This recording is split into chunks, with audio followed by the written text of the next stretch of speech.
Welcome back. Are you excited to get started with your group? I'm excited for you. In this session, we'll help you plan out your first Search for Rest small group meeting. I'll break things down into 3 sections, before, during, and after the meeting, but the bulk of our attention is going to go towards the meeting itself. Before the meeting, you want to make sure you take time to pray for the people in your group and for the meeting as a whole. I know I've said this before, but I'll continue to say it because prayer is absolutely vital to everything that we do. I also think that it's wise to set up some primary goals for the meeting. This will help you stay on track with your prayers and with facilitating your time together. For example, our goals for this week are to give everyone an opportunity to introduce themselves, to establish the environment of the group, to lay out our overall plan for the group, and to build a sense of anticipation for what the Lord is going to do. You also want to make a basic but flexible plan for how you want the meeting to look. Write out an outline with any introductory comments and announcements. There's going to be too much going on during the meeting itself for you to keep everything in memory. You also want to decide whether you want to have food at the first meeting. Light snacks help to make people more comfortable, but the burden of providing food can also become a distraction. Every group's different, so you'll have to discover what works best for you.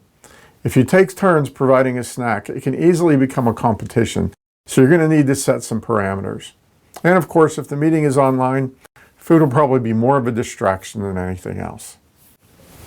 Now let's talk about the meeting itself.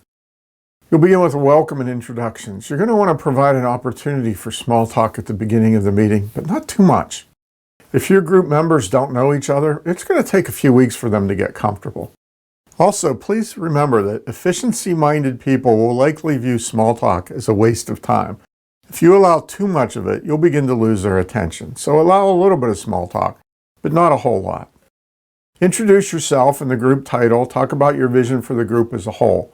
At some point, you want to share a little bit about your family, your background, anything else that you think is relevant to the group.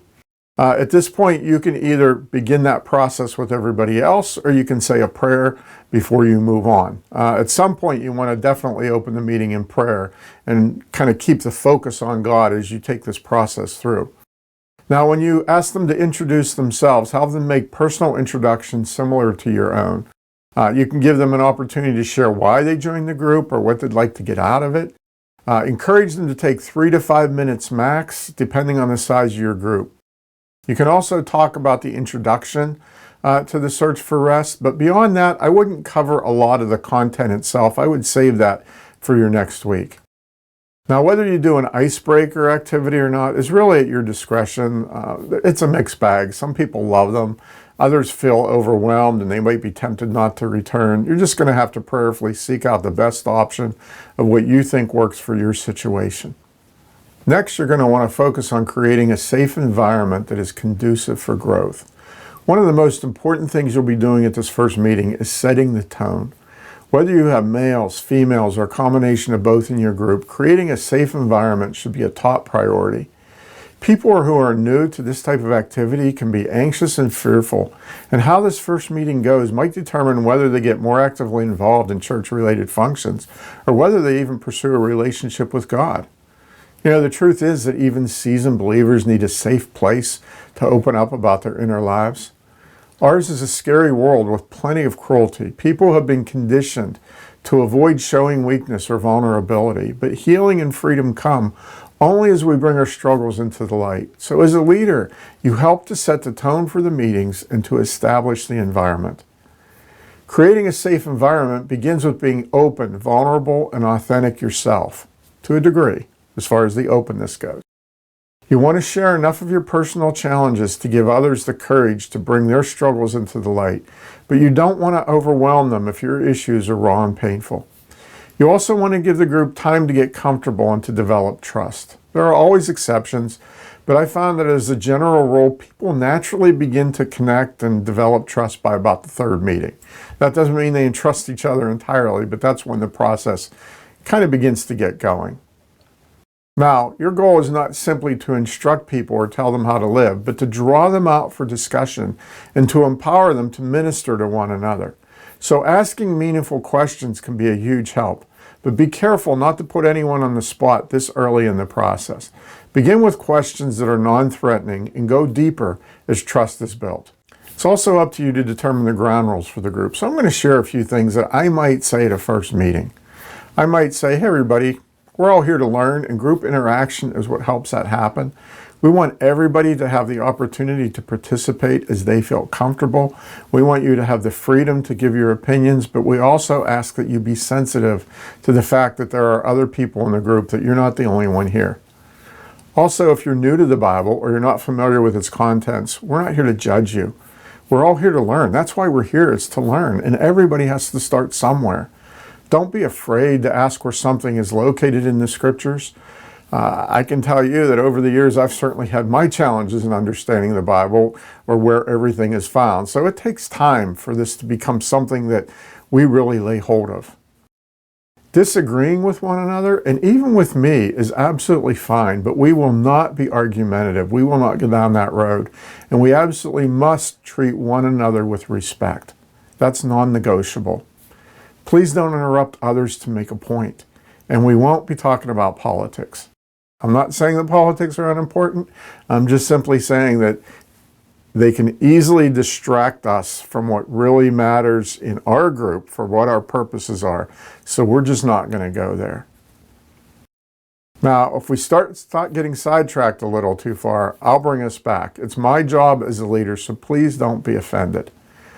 We'll also take turns reading from the Bible or from the notes. If that causes you undue stress, just let me know. We won't force anything. If you need to use the restroom, it's just around the corner. Feel free to get up at any time. We'll try to keep the meetings to 90 minutes max. Sometimes the discussion might go longer. So if it does, feel free to leave. There's no guilt. There's no condemnation. You just can't always control these things. So we'll do our best to quit at that 90-minute mark. But if there's a need to go longer, we will.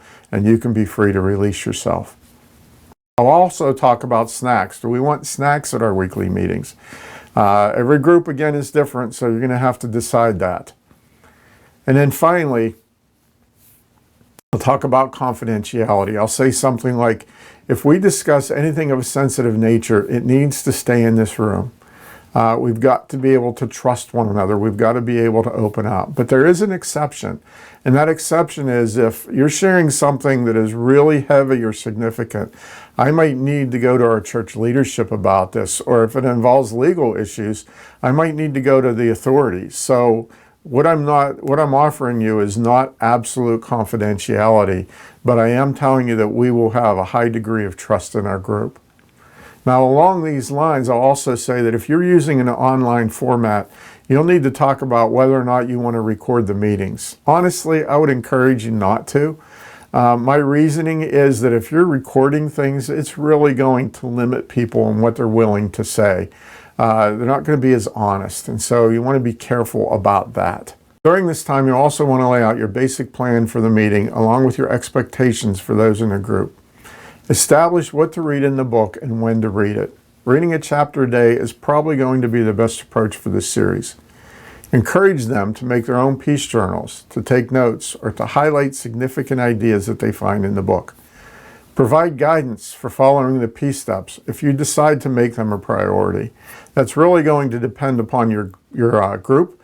If you've got parents of young children, the likelihood of them following through with the peace steps is pretty small.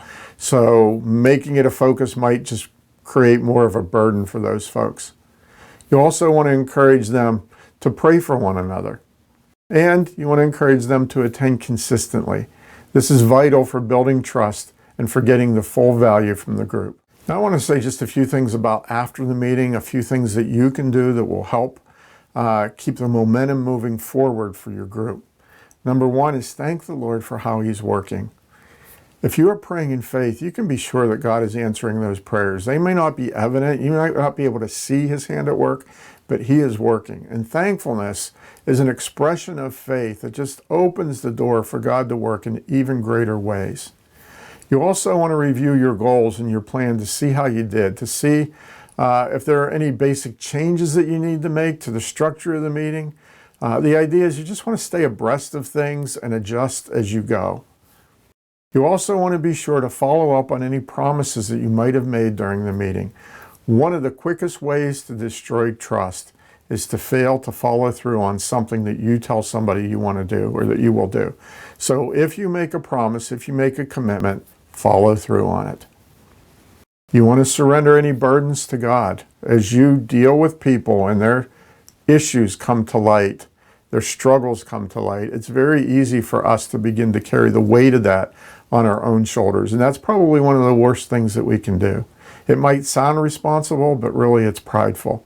So what we want to learn is to come to the Lord and to surrender those burdens to Him. If you've got somebody that's weighing on your heart or a need or something like that, take it to God. Spend some time in prayer, interceding for those people and surrendering them to God, knowing that He can fix the situation far better than you can. And so this is a process that is so important to leadership throughout all of our lives, is that we learn how to bring things to the Lord, we pray in faith, and we trust that He's the one that will carry those burdens, because Jesus ultimately is the Prince of Peace, and the government rests on His shoulders and His shoulders alone. Finally, you want to pray for the Lord to confirm His truth in the lives of your group members. You want to pray that He'll tear down walls, that He'll knit their hearts together. You want to pray that He'll open their eyes and teach them His ways, that He'll prepare their hearts for the next gathering. And be sure to involve your prayer team in this process. You want them to stay abreast of what's going on so that they can continue to bring things before the Lord, that your experience can truly reflect heaven visiting earth. So that's pretty much it for your first meeting prep. Hopefully you'll be off to a great start. And next time we'll talk a little bit about diving into the book itself.